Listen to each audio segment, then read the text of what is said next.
Bueno, tal como lo anuncia el tabique, ¿no? El doctor Verde. Le cuento que mucha gente envía mensajes porque le gustan estas opciones de Si le tener, contáramos a la audiencia de la cantidad de mensajes que sí, recibimos, medicina alternativa, ¿no? Que es qué tan bueno. bueno poder tener estas propuestas que uno puede encontrar en algunos lugares, siempre obviamente guiado por un médico, así que le vamos a dar las buenas noches y la bienvenida al doctor René Triviño. ¿Cómo anda, doctor? Buenas noches, doctor. Buenas noches, ¿cómo están? Bien lo digo, Muy bien, medicina René. alternativa y complementaria, que Así cuando es. se une con la medicina oficial o alopática es lo que se llama medicina integral, integrativa u holística real. Para diferenciar de a otro que se hace llamar holístico y no manejan este contexto íntegro, porque hay que ir con ciencia, aunque quizás la ciencia no aún alcance a explicar todo. Bueno, y cuando se habla de medicina alternativa y medicina natural, también se habla obviamente de la alimentación, porque hemos hablado de productos naturales, de la cúrcuma, que hay que lidiar contra los antioxidantes, contra la alimentación proinflamatoria. Bueno, vamos a hablar de un capítulo que tiene que ver con la alimentación y que son los alimentos hiperpalatables. ¿Escucharon hablar de ese término? No, ¿O palatable? no. Bueno, Somos todo oído.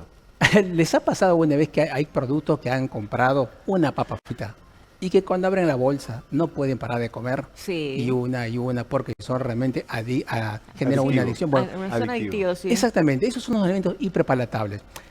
Hay alimentos que son palatables y palatables tiene que ver con el paladar, que Claro. estimulan o son agradables al Eso. paladar. Hiperpaladable significa que ese alimento, ese producto alimentario, tiene una serie de características organolépticas que lo hacen aún mucho más agradables al paladar. Por eso se llama hiperpalatables o también dicen ultrapalatables.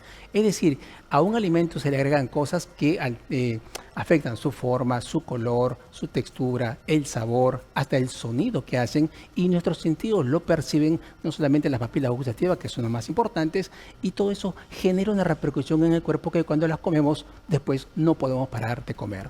Pero para entender por qué, y esto está generando muchos problemas de salud a nivel mundial, problemas metabólicos, sobrepeso, obesidad y demás, pero vamos a entender por qué ocurre esto. Bueno, el ser humano ha vivido en este planeta hace 3 a 4 millones de años más o menos, son los primeros registros de homínidos que han existido, el Australopithecus, y desde ahí hasta esta fecha el hombre ha ido exponiéndose a distintos tipos de alimentos y de sabores, y ha ido esas papilas gustativas adaptándose y aprendiendo y seleccionando qué sabores son los que más se asociaban con algo que te podía nutrir, alimentar y que no te podía alimentar o que te podía dañar. Es por eso que hay 4 sabores básicos que son el dulce, el salado, el ácido y el amargo. Después se describen por ahí en Oriente el picante y el astringente, pero que serían 2 ahí que habría que explicar en otro momento bien por qué no se consideran a nivel oficial como los 4 sabores básicos. Después está el umami, que sería el quinto sabor que ya daremos en otro momento, esto que viene de Oriente. Bueno, estos cuatro sabores, básicamente el ser humano ha ido aprendiendo a partir de las cosas que iba probando y aprendiendo, en que cuando encontraba un alimento que era amargo, lo asociaba a veneno, ponzoña. Si encontraba un alimento que era medio ácido, lo asociaba o aprendió a asociarlo con algo que estaba alterado, que estaba malogrado o que estaba inmaduro. Y fue aprendiendo que cuando algo tenía un sabor dulce o salado, se asociaba con algo que era calórico y que era energético. Y obviamente necesitábamos comer para poder existir. Y eso que está ahí en los tiempos modernos con la revolución industrial, las tecnologías, la industria alimentaria, fue aprendiendo y tomando todo eso para generar una serie de productos que encontramos en las góndolas, más del 80% se puede decir, si no es más todavía, que tienen estas características que hacen que estimulen a las papilas gustativas y que nuestro cerebro, cuando lo percibe, sobre todo el hipotálamo, identifique como es algo que es alimento, caloría y te pide más, y te pide más, porque esto está muy bien estudiado, bastante estudiado, porque hay circuitos de recompensa que están mediados por un transmisor llamado la dopamina, que es la hormona del placer, genera un efecto llamado de hedonismo, ¿no? Del placer, del autoplacer. Y fíjese que en estos tiempos modernos, donde hay el estrés, está muy de moda, es una pandemia y todos tenemos tantos problemas, tantas cosas, que necesitamos un poco de placer para poder compensar. Y un alimento no solamente nos lleva en el tiempo a ese paso evolutivo de identificar sabores, sino también algo psicológico que tiene que ver con nuestra cuestión personal. Porque fíjense, por ejemplo, el dulce, uno le prende ya, o algo dulce cuando empieza a amamantar, porque la leche tiene a una de esas características. Después, los otros sabores se pueden asociar a cuestiones psicológicas y nuestro cuerpo, cuando uno ya es adulto, identifica un sabor y te puede hacer retroceder o viajar en el tiempo a sentirte quizás un poco más infantil, un poco más seguro. Algunos prefieren el dulce y otros prefieren el salado. Y ahí vemos imágenes que van pasando sobre esa cosa, miren esa cabeza que uno está pensando en esa comida, porque tienen esas características. Ahora, la ciencia ha investigado.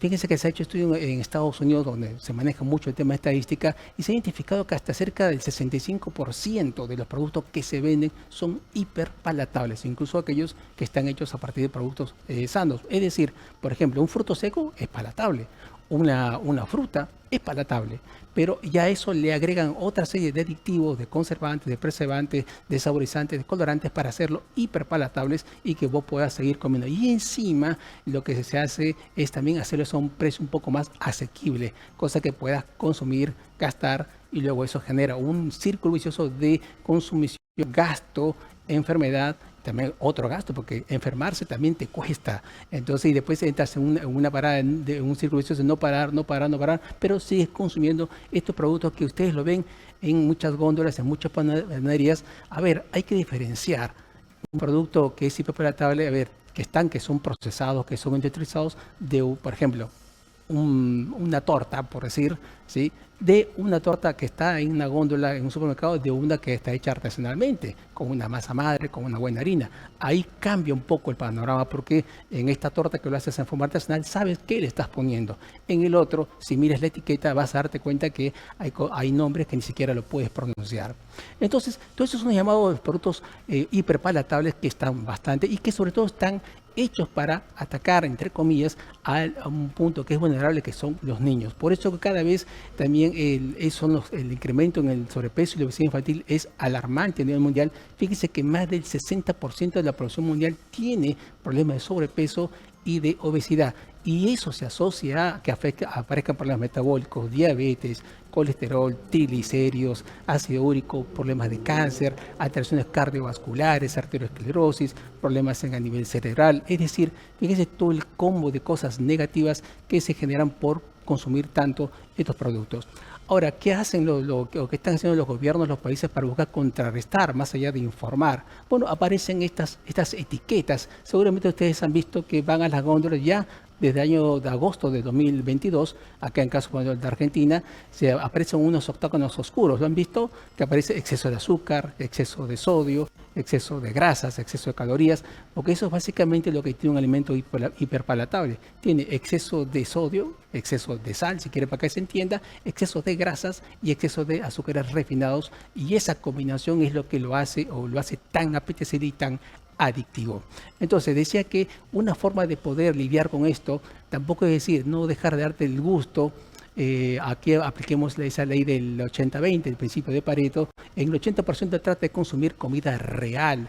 ¿Sí? Si quieres un dulce, prepáralo en casa, mándalo a alguien que sepa hacer a partir de productos naturales y reales, y no comprar algo que tenga aditivos. Si quieres comerte una papa frita y déjalo el fin de semana, y si estás con una enfermedad, y bueno, déjalo de vez en cuando, o como dijo alguien, de mes en cuando.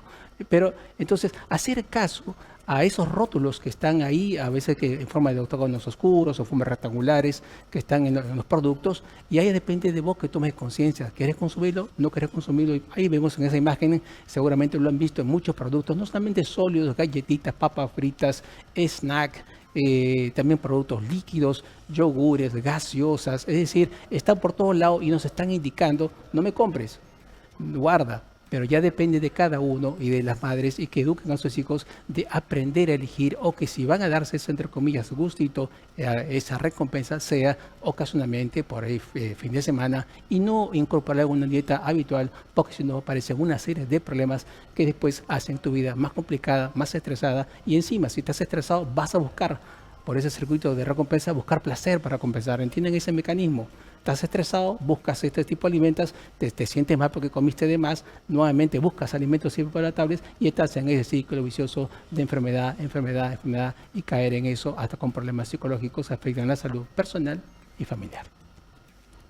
Muchas gracias, doctor. Como siempre, preciso en la explicación, ¿no? Y tiene seguidores ahora, al doctor de Hermoso exactamente. Campo. Dice, buenas noches, de Hermoso Campo siempre lo vemos al doctor Triviño y seguimos sus consejos. Vicente de Hermoso Campo le manda saludos, doctor, y dice que siempre lo escucha, ¿eh? Saludos a la Hermoso y gente del interior donde trabajé muchos años ahí por la zona sudeste. Así Saludos es. a toda la gente. Y siempre estamos viendo los pedidos de temas para, por supuesto, desarrollar de lo que quieran escuchar. Acá el campo es amplio. Muy bien, muchísimas gracias, Muchas doctor. gracias. Como Muchas gracias. siempre, que tenga linda noche. Nos volvemos a reencontrar el día martes. El día martes. Muchas gracias a ustedes.